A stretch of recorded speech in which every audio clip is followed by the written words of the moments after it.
berkolaborasi dengan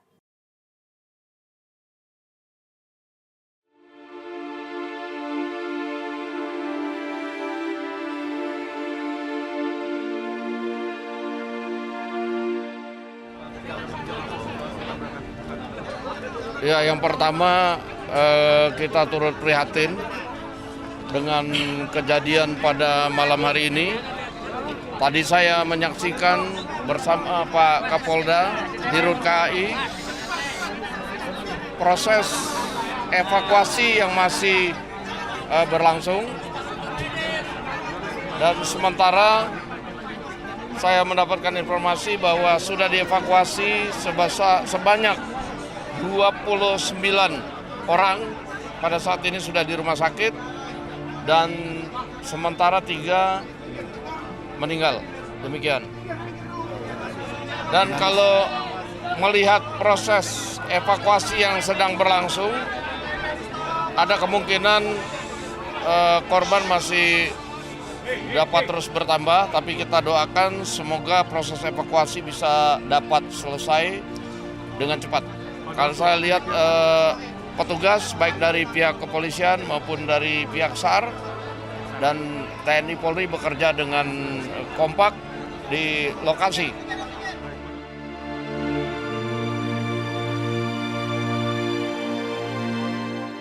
Saya ucapkan bela-sungkawa atas nama pribadi, atas nama pemerintah. Kita segera akan mengadakan investigasi kejadiannya bagaimana, tapi secara garis besar memang kita perhatikan lintasan-lintasan kereta api ini banyak yang tidak dijaga ya.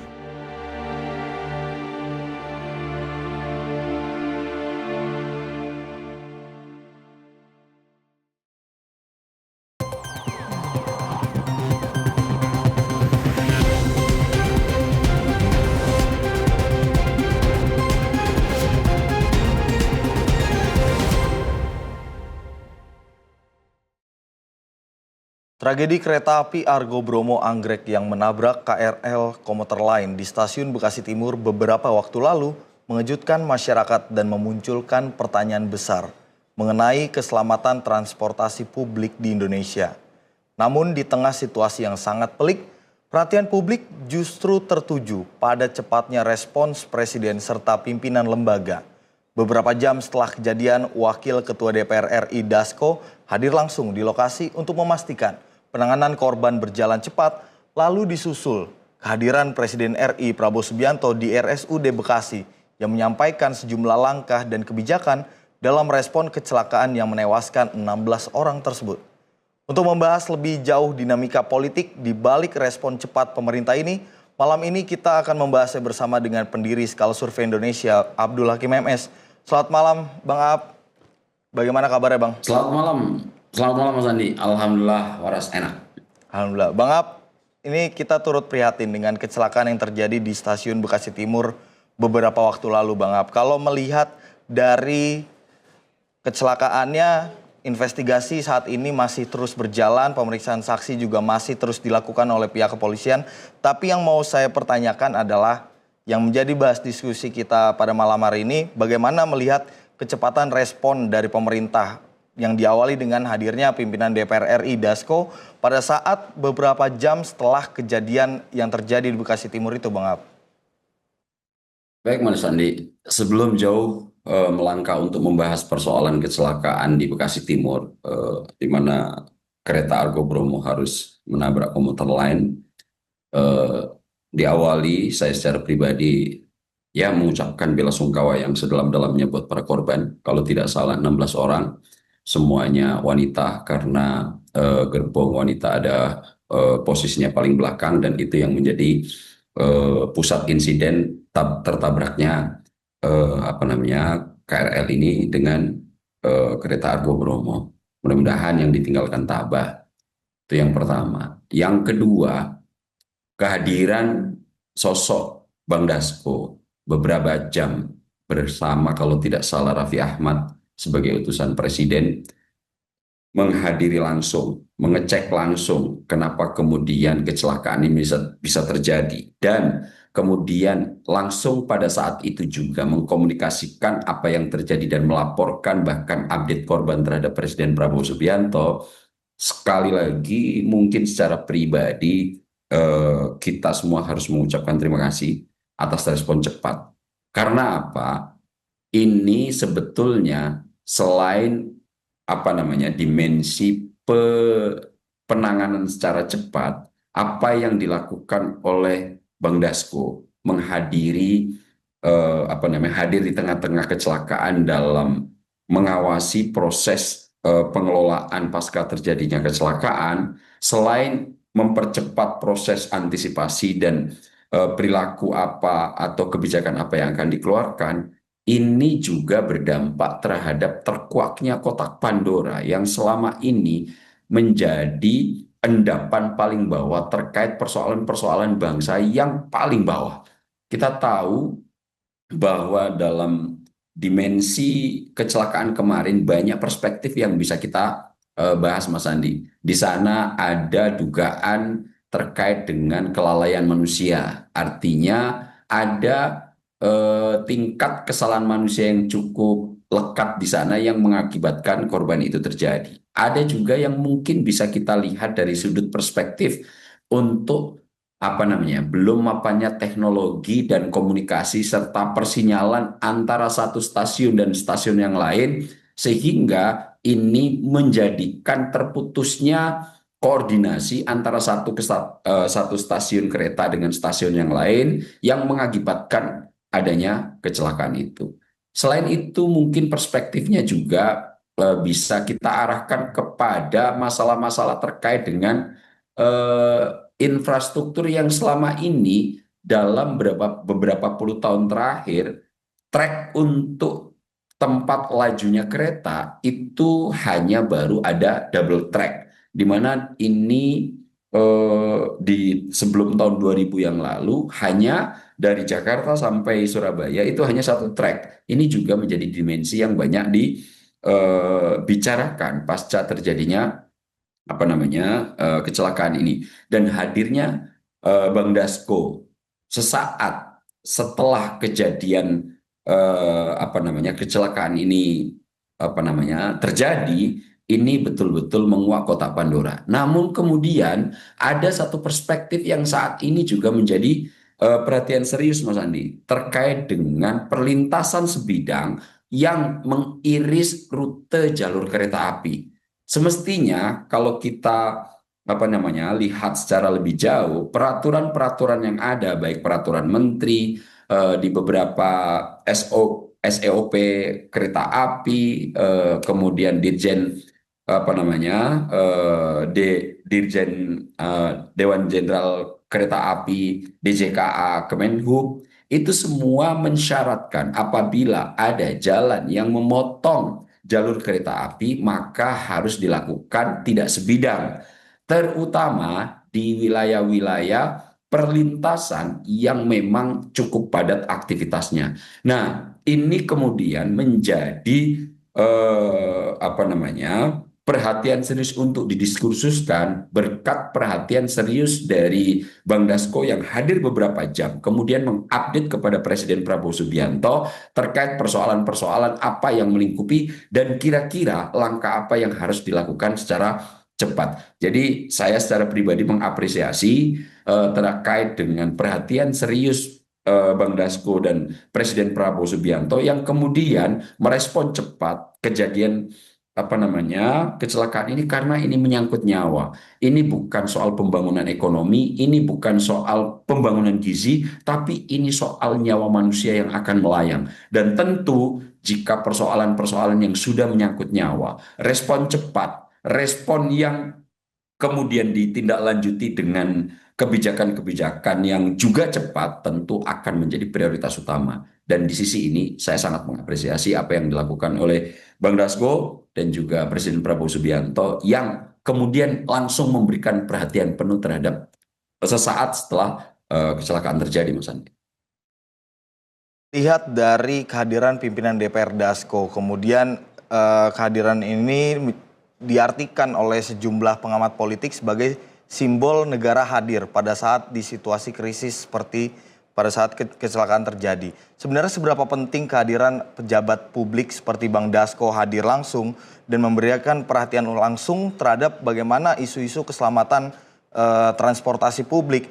Namun juga ada kisah yang menarik juga kalau dari statement dari Mensesnek Prasetyo Hadi yang mengatakan kalau kehadiran atau kunjungan Presiden ke RSUD Bekasi ada peran dari pimpinan DPR RI. Kalau Bang Ab sendiri melihat seperti apa, Bang? Ya, respon cepat negara yang langsung representasinya adalah orang nomor satu sebagai pimpinan tertinggi tentu akan memberikan berkah dalam tanda kutip pemanfaatan untuk mengatasi problem ini secara lebih cepat dan serius.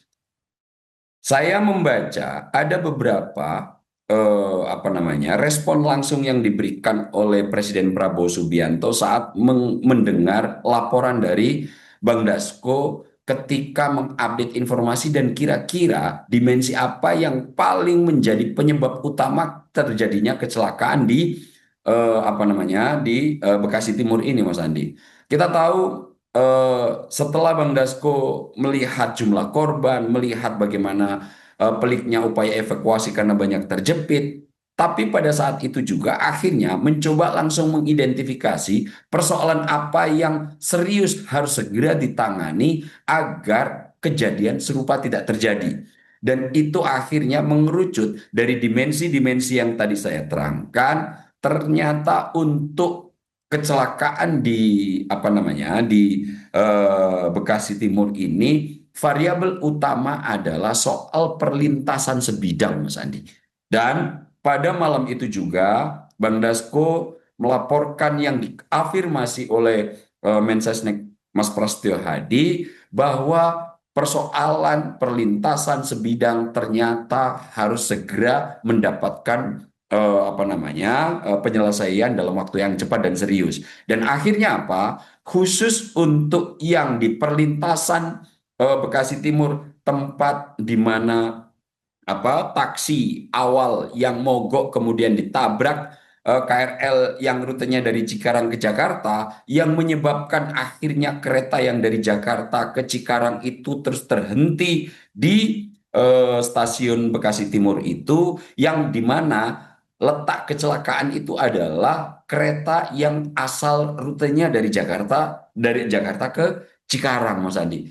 Ini sudah kronologinya tidak mendahului investigasi KNKT dan juga yang saat ini dilakukan kepolisian seperti yang Mas Andi ungkap.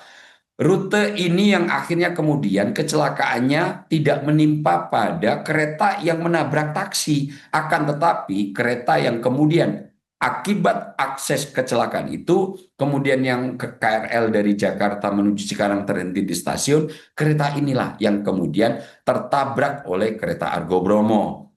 Nah, kalau melihat situasi ini akhirnya apa? Perlintasan sebidang ini menjadi krusial karena menjadi penyebab utama terjadinya kecelakaan yang kemarin harus merenggut 16 nyawa manusia dan seluruhnya perempuan. Nah, pada malam itu juga akhirnya dengan laporan Bang Dasko kepada Presiden Prabowo yang diafirmasi oleh Mensesnek dan Sekap Mas Teddy dan Mas Prasetyo bahwa akan digelontorkan bantuan dari pemerintah pusat sebesar 200 sampai 220 miliar untuk agar perlintasan sebidang tidak menjadi sebidang lagi. Apa yang akan dilakukan?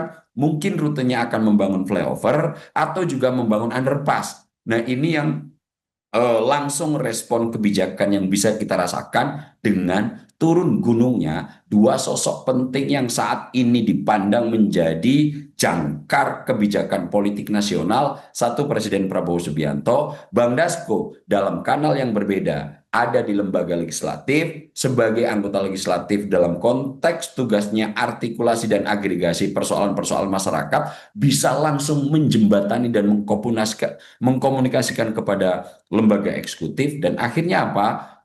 Bantuan untuk perlintasan sebidang yang jaraknya hanya 300 meter dari stasiun Bekasi Timur, Mas Andi.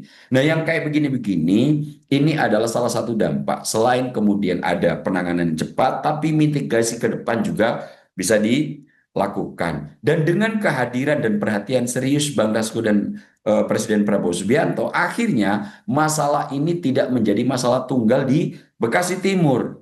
Ternyata kemudian DJKA Kemenhub mengeluarkan data-data yang kemudian juga nanti akan diikuti oleh evaluasi dan penyelesaian apa yang akan dilakukan terkait dengan data perlintasan sebidang. DJKA Kemenhub telah merilis data bahwa memang perlintasan-perlintasan sebidang seperti yang ada di Bekasi Timur itu tidak tunggal. Jumlahnya sangat banyak, lebih dari 4.000 di seluruh Indonesia. Perlintasan sebidang ini mengiris jalur kereta api. Dari 4.000 ini masih banyak betul juga yang belum mendapatkan penjagaan secara maksimal. Dari 4.000 data DJKA Kemenhub itu yang dijaga oleh petugas-petugas murni itu cuma ada 1.900-an. Dari 1.900-an ini dijaga oleh KAI sendiri cuma 952, dijaga di SUB itu jumlahnya ada 648, dijaga oleh swasta itu jumlahnya ada 166, dijaga oleh Balai Teknis Perkeretaapian ada 476, dan yang paling banyak juga jumlah yang kemudian swadaya dikelola oleh masyarakat yang sebetulnya dalam taraf tertentu cukup membantu untuk meningkatkan kadar keselamatan yang ada terhadap para pemakai jalur perlintasan sebidang ini. Dan akan tetapi kalau kita lihat data secara keseluruhan, dari 4.026 perlintasan sebidang yang semestinya nggak boleh sebidang, harus dibangun flyover atau underpass, ini masih belum mendapatkan perhatian atau pengelolaan yang lebih mapan. Nah, hadirnya Bang Dasko, respon cepat dari Pak Prabowo, kemudian memunculkan perhatian serius yang selama ini persoalan ini terendap paling bawah di bawah tumpukan persoalan-persoalan bangsa yang lain, akhirnya menjadi terbicarakan, dan juga solusi konkret sudah coba untuk dikemukakan oleh eksekutif. Pak Prabowo sendiri sudah berjanji di antara 4.000 lebih perlintasan sebidang ini nanti sekitar 1.800-an akan segera mulai diupayakan diperbaiki dengan menyiapkan budget sebesar 4 triliun atau 4.000 miliar. Ini langkah yang menurut saya cukup gesit, cukup agresif, karena lagi-lagi ini bukan soal pembangunan ekonomi, ini bukan soal memberi makan yang stunting, tapi ini sudah menyangkut nasib nyawa manusia. Dan nyawa manusia yang terenggut biasanya mayoritas adalah nyawa manusia yang sehat walafiat. Hanya gara-gara perlintasan sebidang, data dalam 5 tahun terakhir, Mas Andi, sudah ada 517 nyawa yang harus hilang gara-gara kurangnya pengelolaan terhadap perlintasan sebidang ini. Bang Aap, kalau berbicara soal efektivitas, kalau melihat tadi penjabaran Bang Aap, artinya kalau bisa diartikan kehadiran pimpinan DPR Dasko di lokasi kejadian, kemudian dengan hadirnya besoknya Presiden Prabowo Subianto di RSUD Bekasi ini, langsung ada tindak lanjut kebijakannya, mulai dari anggaran 4 triliun untuk perbaikan transportasi kereta atau jalur-jalur transportasi kereta yang tadi Bang Aap sampaikan. Nah, kalau melihat menarik membahas soal simbol negara yang hadir. Menurut Bang Aap, sebenarnya pesan apa yang ingin disampaikan oleh pemerintah melalui langkah cepat yang beberapa isu juga bisa kita lihat respon cepat pemerintah ini terjadi gitu Bang Aap? Sebetulnya Mas Andi ya, saya melihat harus dengan fair ya. Selama ini banyak kita amati dan sudah kita kenyam kehadiran tokoh-tokoh politik, pejabat-pejabat negara terhadap sebuah peristiwa penting atau peristiwa musibah, peristiwa yang mungkin memang harusnya selain hadir diikuti dengan kebijakan-kebijakan strategis, itu agak cukup jarang. Dan gara-gara perilaku-perilaku semacam ini, itu politik mendapatkan predikat yang cukup buruk sebagai perilaku hipokrit gitu. Namun dengan melihat kehadiran Bang Dasko kemudian cepat menjembatani aspirasi atau persoalan yang sedang melingkupi di tempat kejadian ke stakeholder pimpinan tertinggi, kepala pemerintahan sekaligus kepala negara, ini kemudian membuat respon yang sangat cepat.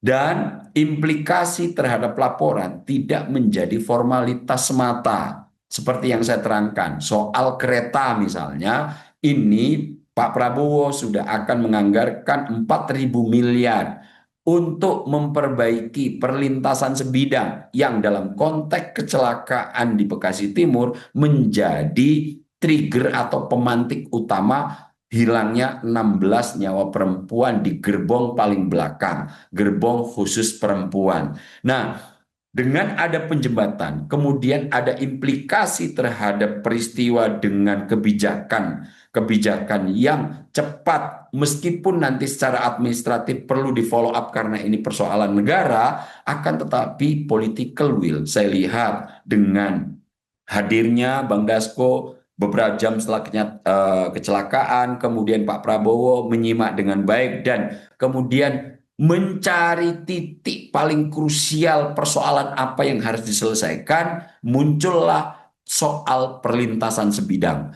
Kajian cepat soal perlintasan sebidang kemudian dikemukakan Pak Presiden, dengan cepat pula Presiden Prabowo Subianto bisa mengambil keputusan. Oke, yang awalnya ini menjadi tanggung jawab provinsi, yang awalnya ini menjadi tanggung jawab pemerintahan kabupaten kota, saat ini pemerintahan pusat menyumbangkan dana khusus untuk memperbaiki perlintasan sebidang di Bekasi yang menjadi trigger yang memang kepadatan dan kesibukannya cukup luar biasa, akan digelontorkan 200 miliar untuk membuat flyover atau underpass. Namun di titik-titik tidak hanya di Bekasi Timur akan segera diperbaiki pengelolaan, baik itu nanti apakah dibangun underpass atau flyover terhadap 1.800 titik perlintasan sebidang, Mas Endi. Dan ini sebetulnya meskipun apa yang akan kita bicarakan ini nggak akan banyak mendapatkan apresiasi,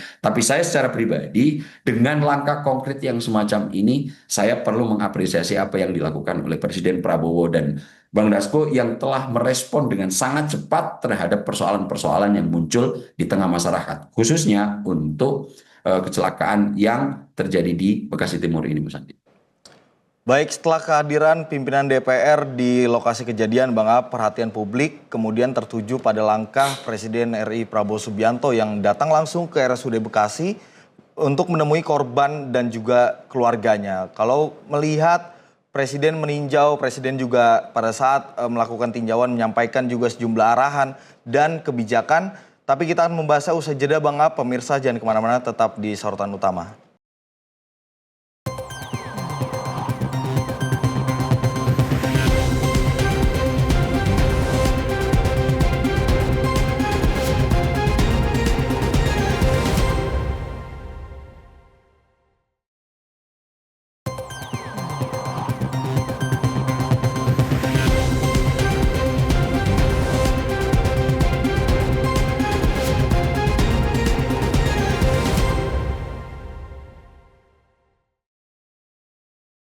Pemirsa, kehadiran Presiden Prabowo Subianto di RSUD Bekasi menjadi sorotan publik.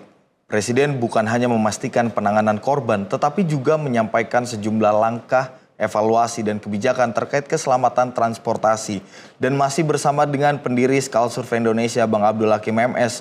Bang Ab, sebelum kita membahas lebih jauh bagaimana tinjauan Presiden, kemudian langkah-langkah kebijakan yang disampaikan Presiden pada saat usai menemui korban bersama keluarganya di RSUD Bekasi, kalau melihat dari tragedi kecelakaan di stasiun Bekasi Timur, kira-kira faktor apa saja yang perlu dievaluasi, Bang Ab? Apakah ada faktor dari penanganan sistem kah atau ada SDM yang perlu dievaluasi, Bang Ab?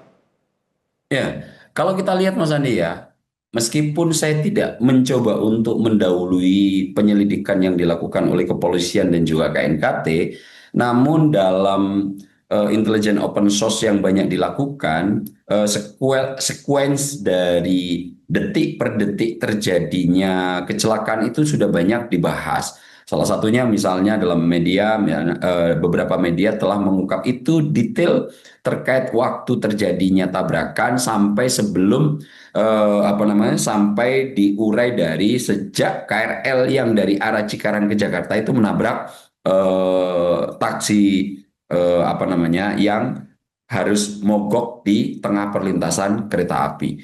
Nah, kalau kita lihat dari situ, selain perlintasan sebidang menjadi pemantik utama dan itu kemudian mendapatkan respon cukup serius dari Presiden Prabowo Subianto setelah mendapatkan laporan detail dari Bang Dasko, ini persoalan lain yang ternyata saya baca-baca sebetulnya dari kejadian ketika kereta yang menabrak taksi yang melintang di perlintasan jalur rel itu, kemudian yang KRL dari arah Jakarta menuju Cikarang itu berhenti, ada jeda beberapa versi yang ketika kereta dari Jakarta menuju Cikarang berhenti di stasiun Bekasi Timur sampai tertabak kereta Argo Bromo itu ada waktu jeda, ada yang mengatakan 10, 15 sampai 30 menit Mas Andi.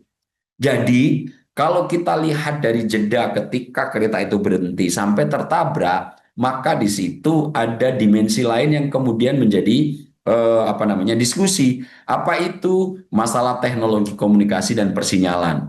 Banyak yang kemudian mengarahkan persoalan ini terkait dengan belum mapannya sistem teknologi kita terkait dengan komunikasi antara satu stasiun kereta api dengan stasiun kereta api lainnya untuk saling berkoordinasi.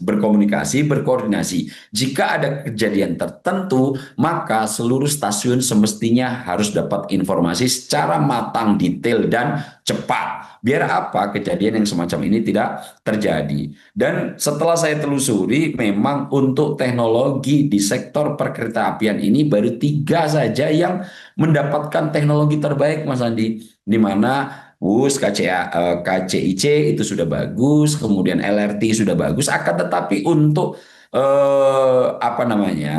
kereta api konvensional, informasi yang saya dapat belum begitu memadai terkait dengan komunikasi persinyalan tersebut. Apalagi ini didukung dengan rute jalur antara Jakarta sampai Surabaya itu hanya double track, hanya 2, padahal lalu lintasnya sangat padat. Mana yang harus minggir terlebih dahulu di stasiun-stasiun tertentu, jalur mana nanti yang harus dipakai untuk perlintasan kereta-kereta yang harus memang diutamakan, yang semacam-semacam ini menurut informasi yang saya dapat belum begitu memadai. Ini harus menjadi evaluasi serius. Apakah ini bisa? Sangat bisa, Mas Andi. Kenapa? Kita pernah punya pengalaman, saya nggak tahu Mas Andi ini pernah nggak sih mengalami fase di mana kereta api kita itu, kalau kita lihat kereta api yang ada di India dan Bangladesh, begitulah sebetulnya saya pernah mengalami fase itu, Mas Andi. Dulu kereta api itu ketika kita naik, itu semua tidak tertampung di dalam, ada yang gantung, ada yang bahkan naik di atas kereta, dan untuk akses masuk ke peron-peron itu tidak banyak dijaga. Kalau dulu memang jangankan untuk perlintasan sebidang, bahkan untuk menjaga lalu lintas penumpang masuk ke peron aja itu tidak dijaga dengan baik. Akan tetapi dengan agresivitas yang dilakukan saat itu oleh Pak Dahlan Iskan, yang waktu itu Menhubnya adalah Pak Jonan, ternyata sikap barbar, perilaku yang sangat tidak tertib terkait penggunaan kereta ini bisa loh Mas Andi dipaksa untuk tertib. Mas Andi kalau melihat kereta sekarang jangan pernah membayangkan, cobalah buka YouTube kereta Bangladesh yang kiri kanan manusia, atas juga manusia. Dulu saya pernah mengalami fase itu karena dulu saya juga sebagai angker anak kereta namanya Mas Andi. Nah, dulu saya tinggal di Bojonggede, naik KRL itu menuju kampus saya di Lenteng Agung. Di situ tiap hari harus berjuang untuk bagaimana dapat space bisa terhantar dan berpindah tempat dari Bojonggede ke Lenteng Agung ataupun begitu sebaliknya. Akan tetapi dengan transformasi yang cukup luar biasa yang dilakukan Pak Jonan, bisa tertib. Semua peron satu akses. Tidak ada lagi yang tidak bayar tiket. Nah, saya hanya berpikir Mas Andi, jika waktu itu perilaku yang menurut saya sangat barbar dalam tanda kutip itu bisa kemudian disistematisasi dan dirapikan dengan paksaan pengelolaan yang sangat memadai. Tiketing saat ini bagus, semua kereta ber-AC, nyaman, itu yang bisa kita bayangkan. Bahkan untuk kereta yang waktu itu ketika saya tahun 2000-an itu, yang dari Jakarta ke Surabaya pun sebaliknya, bahkan lebih pedih. Toiletnya bau, kemudian penumpang yang naik itu lebih dari kapasitas yang seharusnya, itu semua bisa direpikan. Nah, semestinya jika di fase itu bisa diselesaikan, apalagi ini hanya soal teknologi. Jika KAI mampu dan mau serta berani bertransformasi, inilah saatnya. Mumpung Presiden Prabowo Subianto sedang memberikan perhatian khusus, mumpung Bang Dasko, Profesor Subindeso Ahmad juga sedang memberikan perhatian, persoalan tentang teknologi komunikasi dan persinyalan ini harus juga segera diselesaikan. Terkait yang lain, masalah manusianya juga kerja untuk betul-betul mengabdi dalam konteks keselamatan para pemakai dan pengguna kereta api ini juga sangat harus diperhatikan. Kenapa? Kejadian kecelakaan kemarin, beberapa laporan yang saya baca menimbulkan situasi traumatis terhadap para penggunanya. Jangan-jangan kita yang sudah menggunakan transportasi kereta yang ada di darat aja juga bisa meninggal kapan waktu.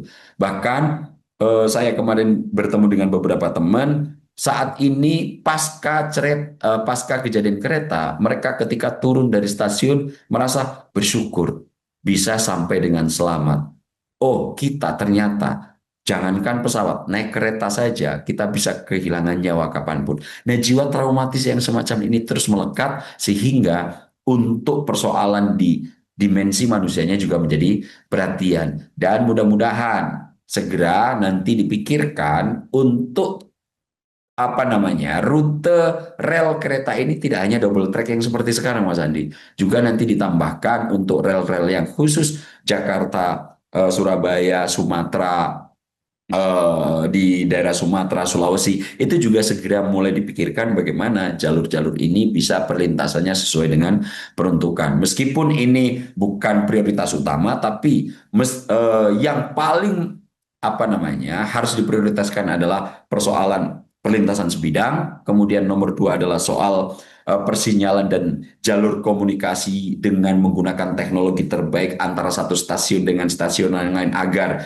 kejadian yang sebetulnya sangat bisa untuk dicegah ini tidak terjadi lagi, dan tentu soal bagaimana ada dedikasi dan jiwa untuk melindungi dari para pelaku perkeretaapian. Ini tentu akan menjadi persoalan serius dan evaluasi agar persoalan-persoalan yang semacam ini segera bisa diatasi. Lagi-lagi ini soal nyawa manusia, ini soal bagaimana orang akan kehilangan orang tersayang, kehilangan tulang punggung, kehilangan orang yang paling bisa mendapatkan sandaran oleh keluarga di rumah. Jangan sampai ini terulang lagi, jangan sampai ini menjadi presiden buruk. Dan kebetulan saat ini Prabowo Subianto dan Sufmi Dasko Ahmad di dua kanal yang berbeda dalam pemerintahan dalam arti luas, satu sebagai eksekutor di eksekutif dan satu sebagai artikulator dan agregator kepentingan-kepentingan masyarakat lagi tune in. Inilah saatnya PT KAI melakukan terobosan ulang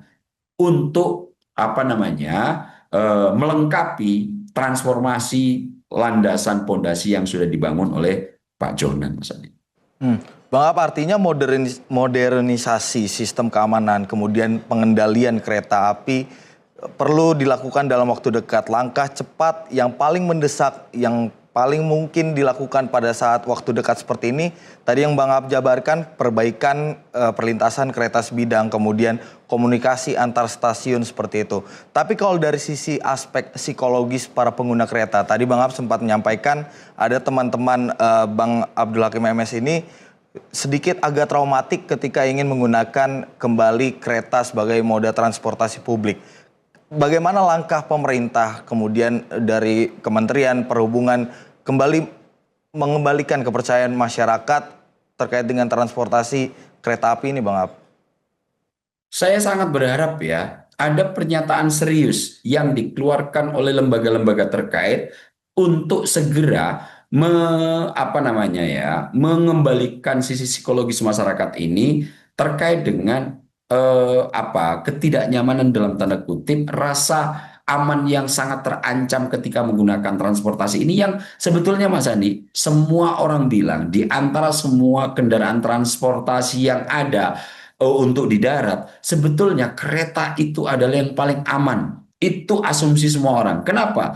Kereta ini melaju di jalurnya, tidak ada banyak yang kemudian membatasi waktu, ini transportasi paling efektif, agak beda dengan misalnya memakai sepeda motor, mobil, dan alat transportasi lain selain kereta api yang ada di darat. Kenapa? Kalau misalnya kita naik mobil, tiap hari berjubilan di jalan, naik motor, tiap hari berjubelan juga di motor yang satu dengan yang lain sangat sangat dekat untuk pergerakannya. Tentu sebetulnya kalau dari mitigasi risiko transportasi kereta ini adalah yang paling aman. Akan tetapi dengan kejadian-kejadian yang semacam ini akan mengubah trauma yang akan menimbulkan trauma yang ternyata naik kereta juga nggak begitu nyaman ya. Apalagi Mas Andi, kereta yang sama 4 hari kemudian digerobokkan juga mengalami kecelakaan Mas Andi.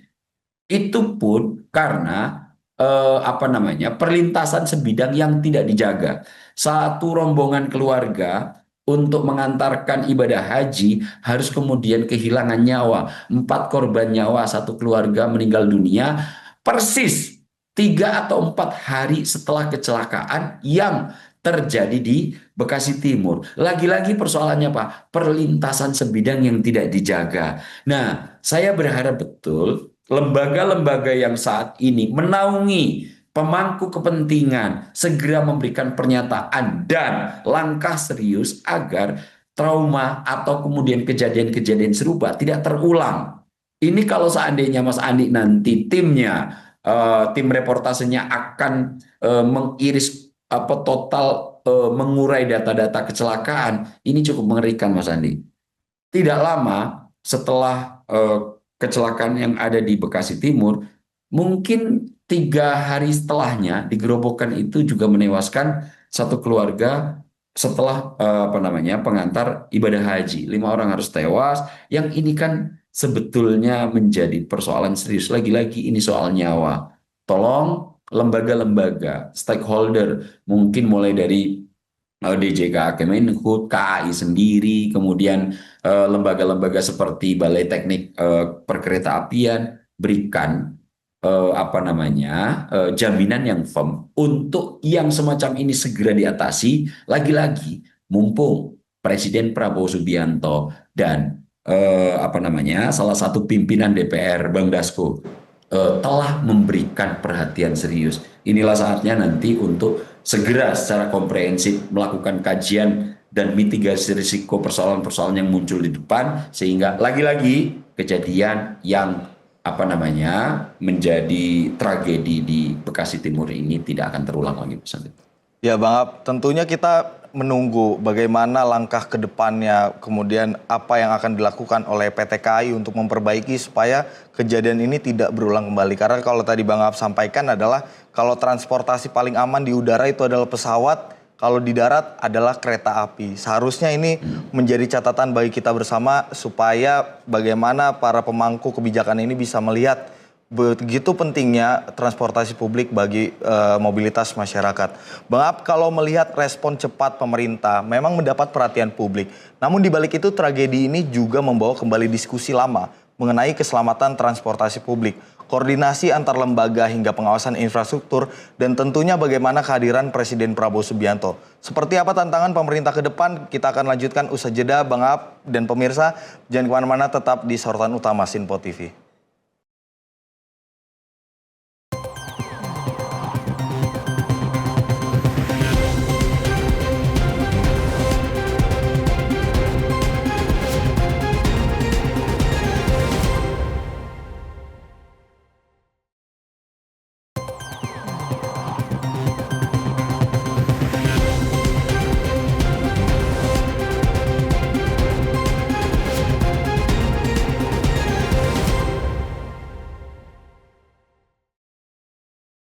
Anda masih di Sorotan Utama Sinpo TV, pemirsa. Tragedi kecelakaan kereta di Bekasi Timur tidak hanya menyisakan duka, tetapi juga menjadi alarm serius bagi sistem transportasi nasional. Pemerintah kini juga dituntut tidak hanya cepat merespon, tetapi juga mampu menghadirkan perbaikan yang nyata. Dan masih bersama dengan pendiri Skala Survei Indonesia, Bang Abdul Hakim MS. Bang Aap, kembali melanjutkan perbincangan kita pada malam hari ini, Bang Aap. Melihat respon yang dilakukan oleh pemerintah. Kalau tadi kita sempat menjabarkan ada kehadiran Wakil Ketua DPR RI Dasko setelah beberapa jam kejadian, kemudian dilanjutkan dengan kehadiran sinkron dengan apa yang dilakukan oleh Kepala Negara Presiden Prabowo Subianto yang hadir langsung di RSUD Bekasi 1 hari setelah kejadian. Kalau melihat ada persepsi publik berbagai macam, mulai dari respon cepat Presiden ini diartikan sebagai strong leadership, kemudian ada juga yang mempertanyakan bagaimana kini menunggu aksi nyata. Dari masyarakat menunggu aksi nyata dari tindakan yang dilakukan oleh pimpinan DPR, kemudian juga dari Presiden Prabowo Subianto. Kalau melihat berbagai dinamika yang terjadi, mulai dari persepsi publik yang begitu macam, sebenarnya melihatnya seperti apa, Bang Aap? Ada yang bilang ini di luar dari tupoksinya, ini berbagai macam dinamika terjadi, Bang Aap. Iya, Mas Andi. Saya juga banyak membaca terkait dengan respon cepat yang dilakukan oleh Bang Dasko, kemudian dilaporkan langsung kepada Presiden Prabowo Subianto, dan akhirnya mendapatkan penanganan lebih cepat untuk yang kasus kecelakaan di Bekasi Timur ini. Namun ya di luar diskusi terkait dengan kecelakaan yang ada, Mas Andi, ya. Memang saya melihat bahwa sistem yang saat ini ketika era Prabowo naik pada tahun 2024 kemarin dilantik, tidak mengalami situasi yang normal dalam tanda kutip. Narasi yang dikeluarkan Prabowo Subianto ketika pertama kali dilantik adalah soal bagaimana ia akan melawan raja-raja kecil. Apa yang dimaksud dengan raja kecil? Ini adalah narasi kedua yang sangat sering didiskusikan oleh Prabowo Subianto dan kemudian ini disampaikan ke publik di atas mimbar atau di atas panggung terkait dengan adanya raja-raja kecil. Selain yang pertama tentu adalah kekayaan negara harus kita ambil alih. Dan itu kemarin Pak Prabowo sudah memamerkan dalam 4-5 bulan terakhir ini sudah berhasil mengembalikan kekayaan SDA terhadap kas negara cukup besar. Yang terakhir kemarin adalah 10,5 triliun yang sudah diserahkan oleh Kejaksaan Agung terhadap Menteri Keuangan yang disaksikan langsung oleh Pak Prabowo. Yang sebelumnya hal-hal serupa juga telah dilakukan mulai dari 13 triliun kemudian terkait dengan pajak CPO gitu, dan banyak sekali data-data yang telah saya kemukakan. Mungkin hampir puluhan triliun sudah bisa dikeruk kembali dan bisa diambil lagi. Sekarang 4,2 juta hektar izin tambang dan izin hutan sudah diambil alih terkait dengan upaya Prabowo untuk menyelamatkan sumber daya alam kita biar tidak begitu rakus dieksploitasi dan dihisap oleh para serakanomik. Nah, di sektor kedua adalah soal raja-raja kecil. Kalau raja-raja kecil ini yang saya interpretasikan adalah mereka-mereka yang memiliki kuasa penuh dan circle-nya sangat terbatas, yang kalau ini bahasakan sebagai shadow state gitu, bahwa negara bayangan yang memang mereka memiliki lingkup kecil tapi sangat sulit untuk bisa diotak-atik, inilah raja-raja kecil. Biasanya ada di mana? Di birokrasi. Nah, ini adalah concern utama yang dilakukan oleh Prabowo Subianto. Dalam situasi yang semacam ini, Mas Andi, dalam konteks yang tadi Mas Andi nukil teori atau mungkin praktek leadership, maka mau tidak mau, political will ini harus top down. Tidak bisa lagi kita mengharapkan lembaga-lembaga yang dalam tanda kutip sudah dicurigai, diduga oleh Pak Prabowo Subianto, ada banyak raja-raja kecil ini, kemudian menyerahkan persoalan penuh kepada mereka. Langkah pertama, dan dalam 2 tahun ini saya melihat cukup serius dilakukan oleh Pak Prabowo, adalah mencoba memberikan porsi pengelolaan berlebih untuk terjun langsung terkait dengan persoalan-persoalan yang mendapatkan perhatian serius masyarakat, sekaligus yang mengiris persoalan penting masyarakat. Dan karena dalam sistem birokrasi kita, raja-raja kecil itu masih mapan, ini kenapa kemudian sosok-sosok penting yang ada di piramida atas, khususnya Pak Prabowo, harus terjun langsung.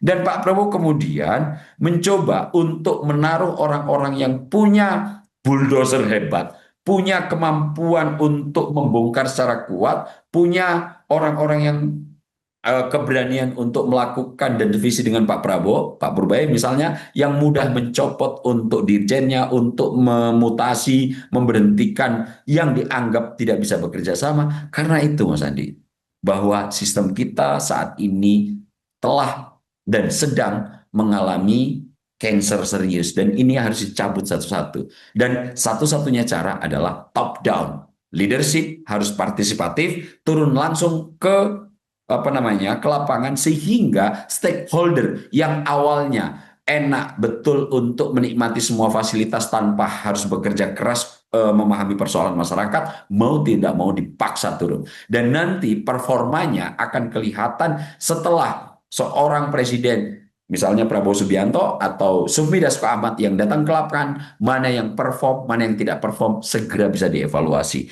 Sehingga meskipun banyak mendapatkan kritikan bahwa Pak Prabowo, Sufmi Dasko Ahmad ini kerap kali turun ke persoalan-persoalan yang bukan tupoksinya, tentu saya sangat bisa memahami. Dalam situasi sistem yang banyak cancer, maka dibutuhkan kerja extraordinary.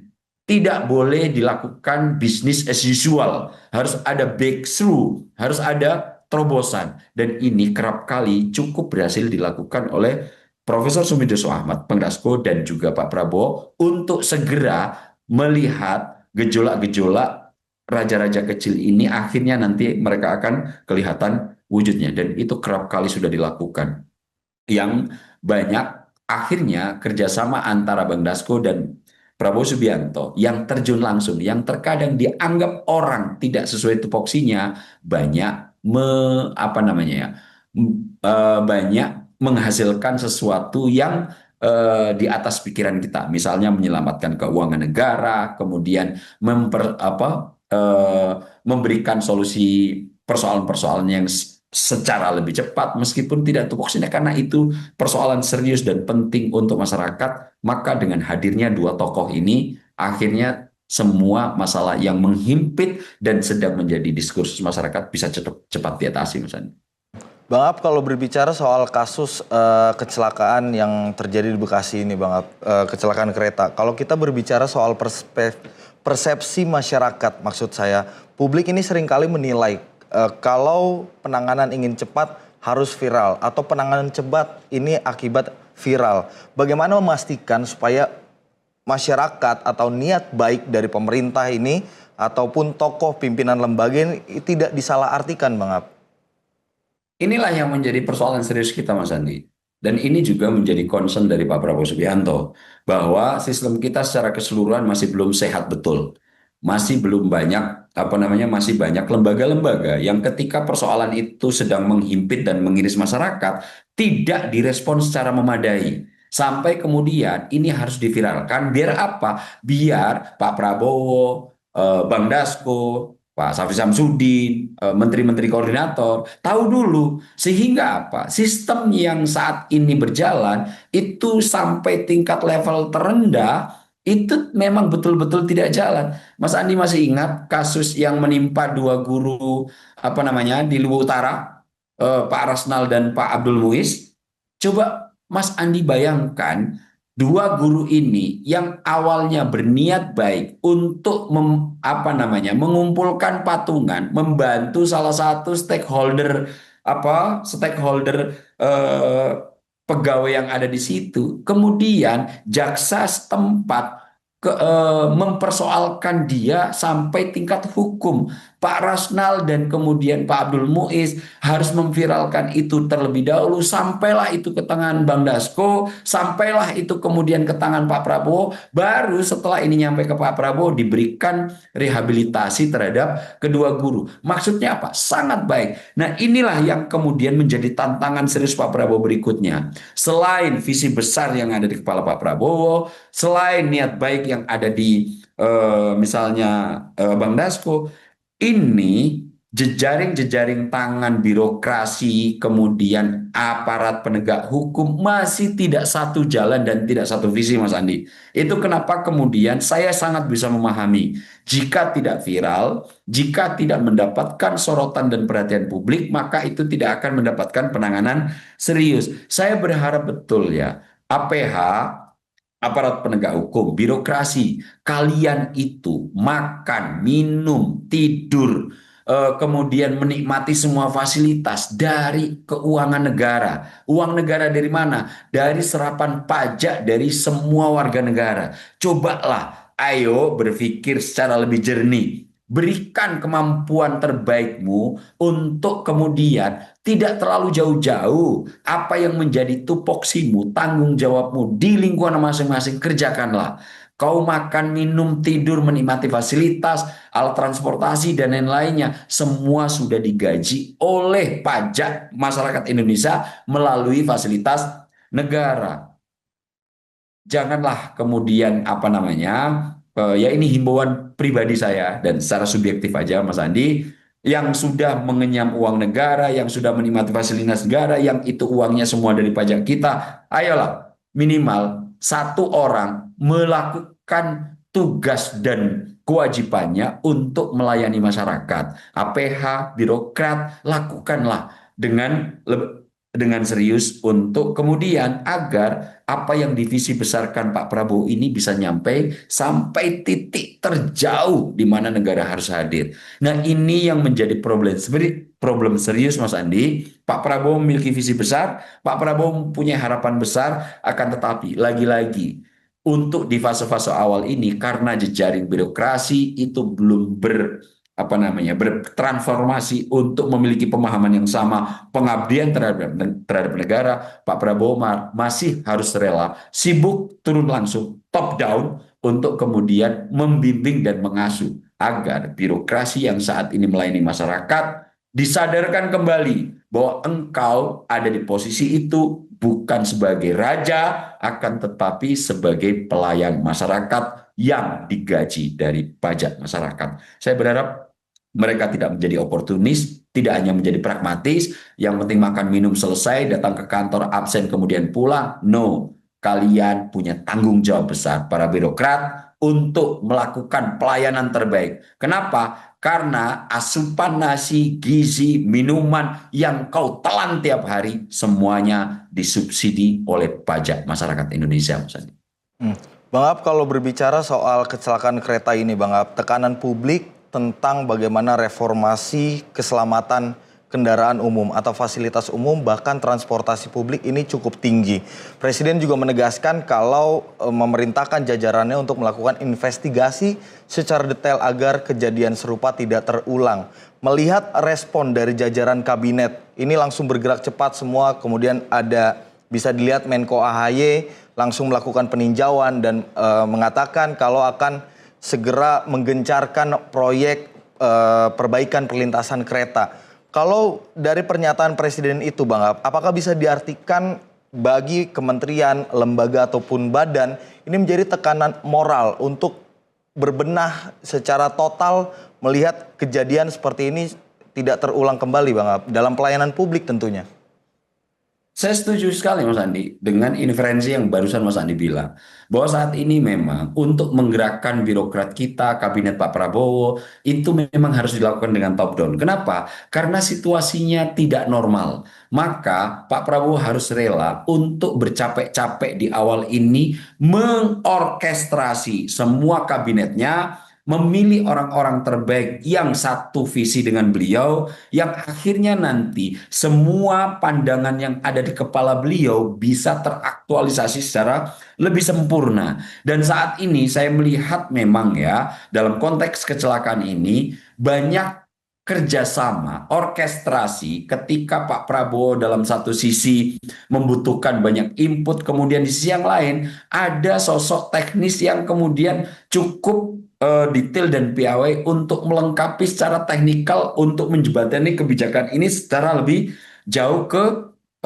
jejaring birokrasi yang sampai tingkat bawah, Mas Andi. Dalam konteks kecelakaan ini, Pak Prabowo sudah jelas mengambil kebijakan makro. Nomor satu, untuk perlintasan sebidang yang jaraknya 300 meter dari dari stasiun Bekasi Timur akan digelontorkan bantuan dari pemerintah pusat yang nantinya tentu yang akan mengorkestrasi bantuan ini adalah pemerintahan setempat, mungkin pemerintahan Kota Bekasi atau pemerintahan Kabupaten Bekasi. Namun niat baik dari kebijakan makro ini sudah mulai akan menjadi pemantik. Kemudian untuk yang 1.800 perlintasan sebidang yang lainnya, ini secara makro sudah akan disediakan oleh Pak Prabowo dana 4.000 miliar agar segera bisa dilakukan perbaikan. Mas AHY sebagai Menteri Koordinator yang akan membawa itu, KAI, kemudian pemerintahan-pemerintahan kabupaten kota yang yang perlintasannya cukup banyak, tentu ini waktunya koordinasi. Apakah ini bisa dilakukan cepat? Butuh administratif. Tapi yang perlu dilihat ada political will dari Prabowo Subianto. Ketika persoalan yang serius telah menghimpit masyarakat piramida bawah, Pak Prabowo tidak terlalu lama dan tidak terlalu berpusing-pusing untuk mengambil keputusan. Nanti dari mana duitnya? Ini pertanyaan banyak orang. 4 triliun ini. Inilah nanti tugas birokrasi, tugas Kementerian Keuangan, Pak Purbaya untuk kemudian mengalokasikan ulang apakah perlu nanti RAPBN-nya mengalami perubahan dan lain-lain. Biarkan itu teknis. Tapi ingat, kebijakan utama, kebijakan makro Pak Prabowo sudah diputuskan dan ini harus kemudian di follow up. Jangan berpaku pada peraturan-peraturan yang ada, tapi peraturan yang ada itu maksud saya sesuaikan dengan kebijakan makro. Situasinya berbeda, konteks persoalannya berbeda, tentu birokrasi punya kewajiban untuk menelurkan ini menjadi sebuah kerja nyata dan aktual. Duitnya sudah dipersiapkan, kebijakan untuk stakeholder tertinggi Presiden RI sudah dikeluarkan, kemudian dukungan dari parlemen atau DPR melalui Bang Dasko juga sudah tersedia, dua-duanya sudah berkomitmen penuh. Ini hanya tinggal perlu memfollow up stakeholder yang saat ini sedang terkait dengan persoalan ini, manfaatkan dengan baik. Canggih-canggihlah bagaimana kemudian melakukan diskusi koordinasi terhadap stakeholder birokrat agar ini kebijakan yang telah ditelurkan secara makro oleh Prabowo Subianto bisa teraktualisasi dengan baik. Baik Bang Ab, kalau berbicara tadi analisis Bang Ab, artinya semuanya sudah siap, tinggal eksekusinya bagaimana dan bagaimana jajaran Kabinet Merah Putih ini memanfaatkan privilege yang sudah ada. Arahan Presiden jelas, dari lembaga DPR juga sudah jelas, tinggal bagaimana eksekusi ke depannya. Baik Bang Ab, terima kasih banyak sebagai pendiri Scholars for Indonesia sudah menyampaikan analisisnya dan juga pandangannya pada malam hari ini. Semoga diskusi kita untuk evaluasi ke depan transportasi publik ini bisa menjadi acuan bagi pemangku kebijakan untuk ke depannya. Bang Ab, sekali lagi terima kasih banyak. Selamat malam Bang Ab. Malam Mas Andi. Pemirsa, transportasi publik bukan hanya soal mobilitas, tetapi juga soal rasa aman dan kepercayaan masyarakat. Kecelakaan di stasiun Bekasi Timur menjadi pelajaran penting bahwa pengawasan, kesiapan sistem, serta koordinasi antar instansi harus terus diperkuat agar keselamatan masyarakat benar-benar menjadi prioritas utama. Kita tentu berharap penanganan korban berjalan maksimal dan evaluasi yang dilakukan dapat menghadirkan pembenahan nyata bagi sistem transportasi Indonesia ke depan. Saya Andi Muhammad Rezaldi pamit undur diri. Sampai jumpa.